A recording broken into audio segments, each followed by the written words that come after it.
Hi Aries, here is a general look at your solar chart for September 2016. Now there's big stuff going down in September. And that's for all the signs, not just yours. It's really important, this, and I'm hoping to make another video just about the eclipse and its possible ramifications. But yes, there is going to be a solar eclipse that's happening on September the 1st in Virgo, so that puts the eclipse energy into your house of work and health and skills and maintenance and repairs and like practical service, whether that's from another to you or from you to another, or it's probably going to be a mixture, because the thing is about eclipses, especially strong ones like this, is that they roll on, the energy rolls on. It's like a seed which then starts to flower over the subsequent 6 months. So it'll start petering out next February. And the eclipse energy in itself is, I would say, probably quite a neutral energy, except of course when we get planetary vibrations coming into the mix. Now this one has got quite a pokey lot of planetary vibrations coming into it, because it will be in Virgo and opposing Neptune, and at the same time as that making a hard aspect across to Sagittarius, Mars and Saturn. So this is tricky and needs handling, and I would say probably more for the people who don't know it's coming than for you guys who do. So this solar eclipse means that the sun and the moon will be angled across to Neptune in Pisces opposite, but also Mars, Saturn in Sagittarius, in such a way that it can cause tension, aggression, conflict, a lot of uncertainty though. So this aggression and sort of tension might be based upon poof, not a lot. However, it's easy to get fretful with this. It's easy to be for certain in our society to be fearful, very, very fearful, and especially if they're in positions of authority or power, that might not turn out too well for the rest of us. So hopefully the good side of this eclipse, which is the Mercury-Jupiter side, which is a minor aspect, however, it is still in there, could really buffer the sharpness, the sharp edges of this eclipse energy. The eclipse itself is, I would say, benign, and allows you to turn over a new leaf and to make better choices about things in practical matters, or at work with colleagues or service providers or maintenance or repairs or whatever. But the Neptunian, Mars, Saturn side can make us worry about things, can make us maybe be convinced by others' paranoia or fears, and whipping this up in a community. But as I say, you guys know about this eclipse energy, and those of you born in the few days near the end of the month or in the first few days of the beginning of the next month, so in other words near the end of March or the beginning of April, in the first week, or with 7 to 12 degrees rising, you're going to feel the energy the most on your sun. But of course you might have an important point or a planet near those degrees as well, which sun sign astrology isn't going to be able to cover. Now, it might actually turn out that in your particular chart, this eclipse energy is hitting on some really favorable aspects in your chart, even though in itself it is quite a maelstrom of aggressive and really quite confusing energy. I mean, I suppose it might be a little bit like a twister energy, and you don't quite know, I mean, why is it doing this? You can't ask it, because it's just a force of nature. Now, Saturn is in a long-term transit through Sagittarius in your chart in a really good aspect to your sun sign. So on the sun sign chart, actually Saturn and Mars are going to be in a good angle to your sun sign. And this is a cycle of getting educated, you know, going to school, or gaining more insight into certain ideologies, certain philosophies, maybe looking into things in a more macro sort of way, really getting to the nitty-gritty of it and realizing that it's not what it was cracked up to be. Perhaps that's the kind of way it goes.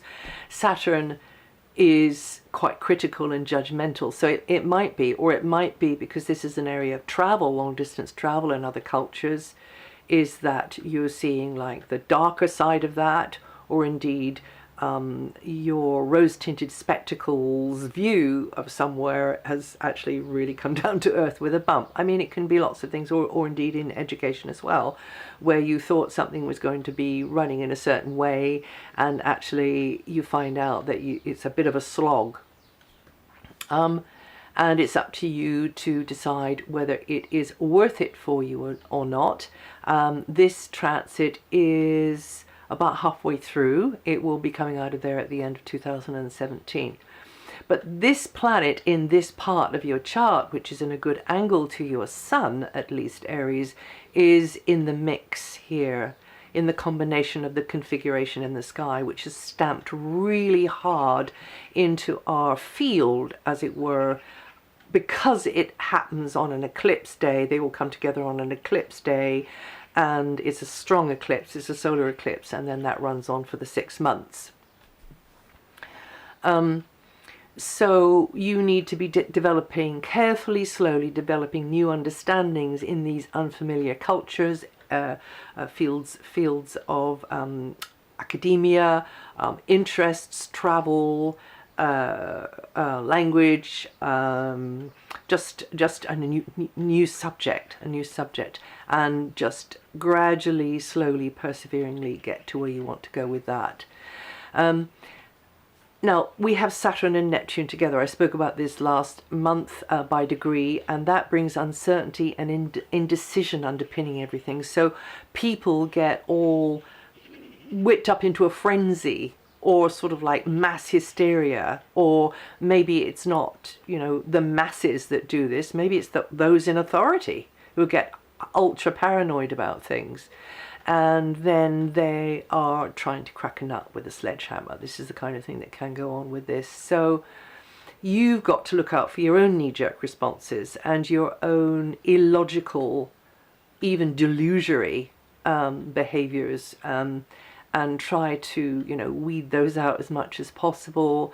Keep your feet on the ground, keep that head screwed on, and look out for those who speak from the place of love, grace, beauty, serenity, calm, and protection, and common sense.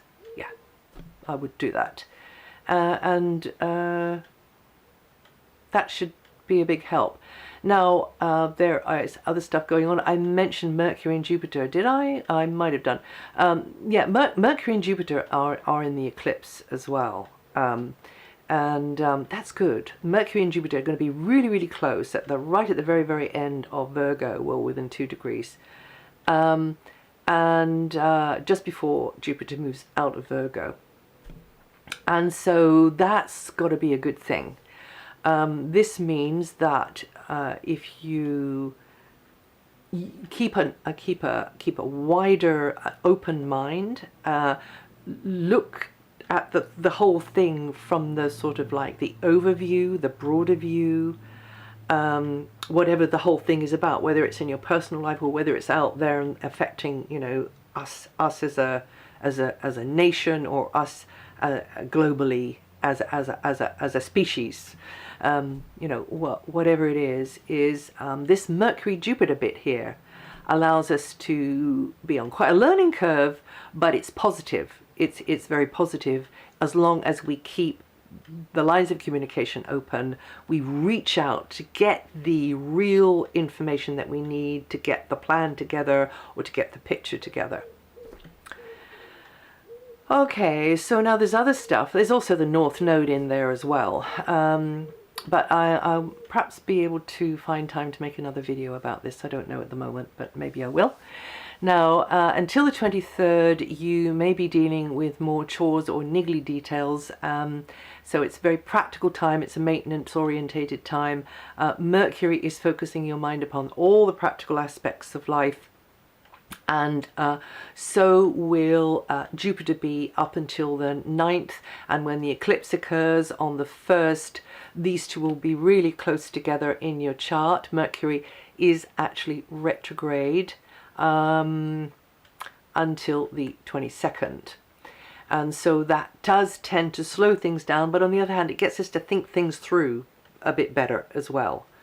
So it's not necessarily a bad thing to have a retrograde, although it can be really annoying when somebody doesn't get back to you, or something's cancelled, or something's delayed, etc.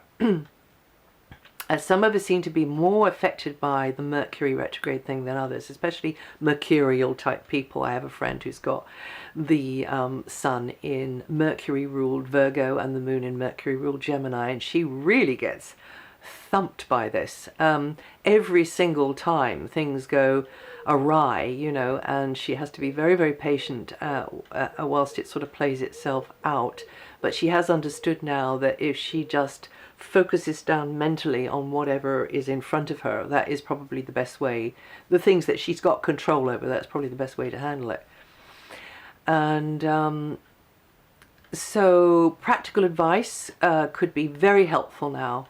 Very, very helpful, whether it's to do with the job, whether it's to do with work, whether it's to do with skills, methods, techniques, or whether it's just practical knowledge coming from out there towards you on some level or other, whether it's from guidance or whether it's from other humans, or, you know, in nature as well, which is all we have to do is listen, and that nature will dialogue with us. Smoother relations are likely until the 24th, when Venus is very strong in her own place. She's in your opposite sign, and this could boost relationships. This is a very good place for Venus. All types of relationships, personal, professional, business, tend to flow more easily, and you and another could be enjoying each other's company, or lending each other a hand, or indeed, you know, there could be this kind of mutual attraction thing going on. And then Venus moves out of there into a place of more emotional depth, and you feeling more touched by things, or being able to sway others' feelings more on things, and getting more involved with another, or just feeling more sensitive really to what is the input is. And also this is an area to do with money, property, resources, but which are jointly held. So this can become a sensitive area for a little while there, and maybe you are sussing things out, maybe you're weighing things up. But Venus very much could manifest as a relationship here, where you could team up with someone who's really going to help you out, maybe pick up the tab for you in some way, somebody that you can lean on. Or you can just lean on each other, because this is a mutual area here, and a relationship could revolve around something that's shared, or something that you rely upon somebody else to make a contribution for, space, possessions, property, anything like that can be ironed out to mutual advantage, I would say. Mars is your ruling planet, and it's in a very outgoing, expansive area of your solar chart, along with Saturn at the time of the eclipse and right up until the 27th. So here's you reaching out into new horizons, being more aware of what's happening at a distance to you, or globally maybe, and travel, connecting with foreign lands, very much communication, very much education on that level there, of learning new stuff formally or informally. Your physical energy may be needed as you're pushing the envelope. You are looking at things in a different way. You're learning. You're sitting down and you're listening to what others have got to say about certain things, whether it's their ideologies, whether it's about a subject that they can teach you, whatever it is. But this is a time for you to get out of your routine way of thinking and out of your routine way of being. So it's a good time to take a break, actually. And then from the 27th, and for around the next 6 weeks, Mars will be right at the top of your chart, meaning that you've got to get more decisive about aims and ambitions and goals in life and your responsibilities in life, and maybe getting frustrated with bureaucracy or officialdom or the powers that be every now and again, but keeping your cool, seeing how you can make progress with the master plan, and also with lesser goals and ambitions as well. From the 23rd, the sun moves, and then you will benefit more from the support or contribution of another in close relationship or interaction, but it's not a time to be going it alone. And you might feel, that you really click with someone and there's quite a rapport with somebody there. Jupiter in your area of health until the 9th. I've already mentioned that. You Arians born from the 17th of April onwards, or with from 27 degrees onwards, will feel that energy the most. That's your area of health and work. So there has been a whole year of this now, learning a huge amount in that area there, and you come out wiser from that area there. And now the new transit of Jupiter will be in your opposite sign, meaning that there's going to be doors flying open for you through certain key personal or professional relationships, and you'll learn a lot through this person or these people. This is a year long. Others will be more interested in your knowledge and experience, and you will probably be interested, intrigued, baffled by theirs, and it could boost your love life. You'll learn a lot through an opposite number or a new partner or a new friend. You Arians born in the first few days of the sign, or with up to 6 degrees rising, going to feel that energy the most. And then we have Uranus in your sign, not moved a lot since last month. Those of you born the 12th to the 14th, 15th of April, or with 23, 25 degrees rising, going to feel the energy the most. And Pluto, those of you born the 3rd to the 6th of April, with 14 to 17 degrees, are going to feel the energy of that the most. But it's pretty much felt all through the sign. And if you want to check out any of this material, have a look at my website, DianaGarland.com, and I'll see you the next time.